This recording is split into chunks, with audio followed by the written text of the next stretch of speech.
Hello, dear listeners. Welcome to another episode from the English Globe. I'm Adam. And I'm Julia. We're so happy to have you here today. Before we dive into today's important topic, please take a moment to like this video, subscribe to our YouTube channel, and hit the bell icon so you never miss an episode. Your support helps us keep creating more helpful content for English learners all around the world. If you have any ideas or topics you'd like us to cover in future episodes, we would love to hear from you.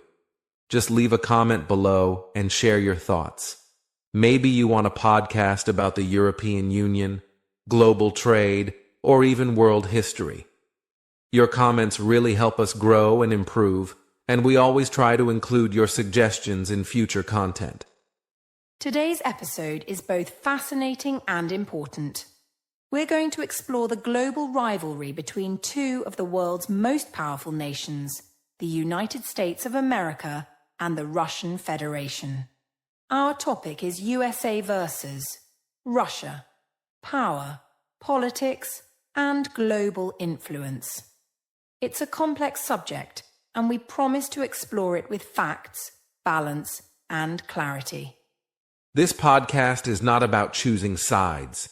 It's about understanding the world through a neutral lens. We will look at history, politics, military strength, economics, alliances, and more, all with reliable data from trusted global sources like the UN, World Bank, and major news organizations. So sit back, relax, and let's begin this global journey together. To understand today's relationship between the United States and Russia, we need to look back at history. These two countries were not always enemies. In fact, during World War II, the US and the Soviet Union fought together as allies against Nazi Germany. But soon after the war ended in 1945, their friendship began to fall apart. This change in their relationship shaped much of the 20th century. After World War II, the world became divided into two sides. On one side was the United States, supporting capitalism and democracy. On the other side was the Soviet Union, which is now Russia, supporting communism and a very different political system. This division started the Cold War, a long period of tension, fear, and competition, but without direct fighting between the two powers. The Cold War lasted for more than 40 years, from the late 1940s to 1991. It was not a war in the usual sense. The US and the Soviet Union didn't fight each other directly, but they competed in many ways, through military buildup, spying, space exploration, and influence over other countries. This competition led to the creation of military alliances like NATO, led by the US, and the Warsaw Pact, led by the Soviet Union. One of the most dangerous parts of this period was the nuclear arms race. Both sides built thousands of nuclear weapons. The world lived in fear that one mistake could start a nuclear war that would destroy everything. The most famous moment was the Cuban Missile Crisis in 1962, when the US and Soviet Union came very close to starting a nuclear war. Thankfully, leaders on both sides stepped back. Even though the Cold War was full of fear and rivalry, it also pushed both countries to invest in science and technology. The Soviet Union was the first to send a satellite, Sputnik, into space. Later, the US won the race to the moon when it landed Apollo 11 in 1969. This space race was not just about science, it was also a way to show power and global leadership. In 1991, the Cold War came to an end. The Soviet Union collapsed, and many of its former republics became independent countries, like Ukraine, Kazakhstan, and the Baltic states. Russia became the largest and most powerful of these new nations. The United States remained the world's only superpower for some time. But Russia, under new leadership, began rebuilding its influence in the world. Since then, the relationship between the US and Russia has gone through many ups and downs. At times, the two countries work together, for example, on arms control agreements and joint space missions. But at other times, they have strongly disagreed, especially over issues like NATO expansion, wars in the Middle East, and Russia's actions in Ukraine and Georgia. So why does this history matter today?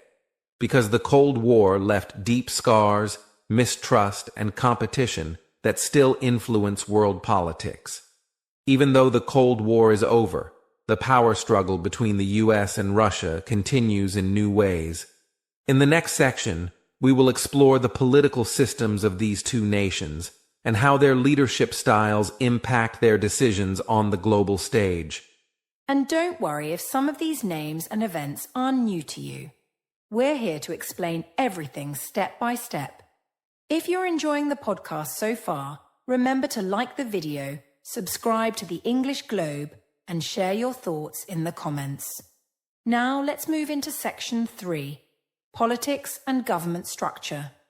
Now that we've talked about history, let's look at how the United States and Russia are governed today.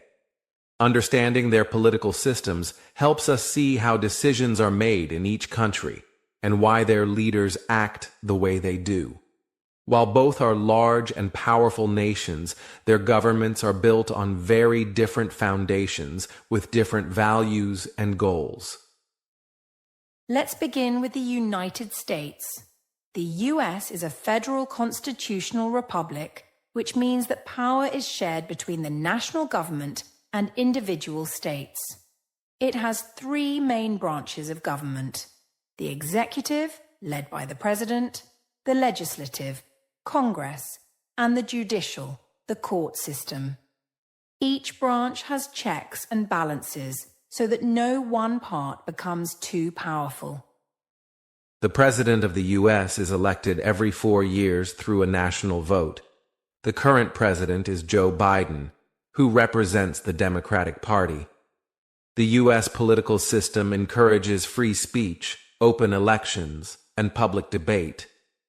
People can criticize their government, protest, and choose from different political parties. Freedom of the press is protected by law. Now let's look at Russia.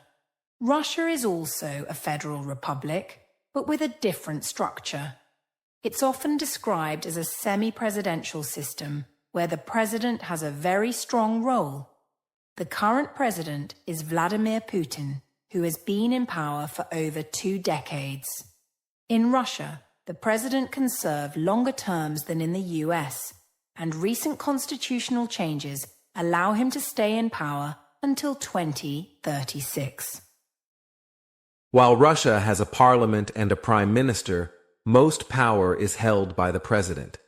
Critics say that the Russian system is more centralized, with less freedom for opposition voices.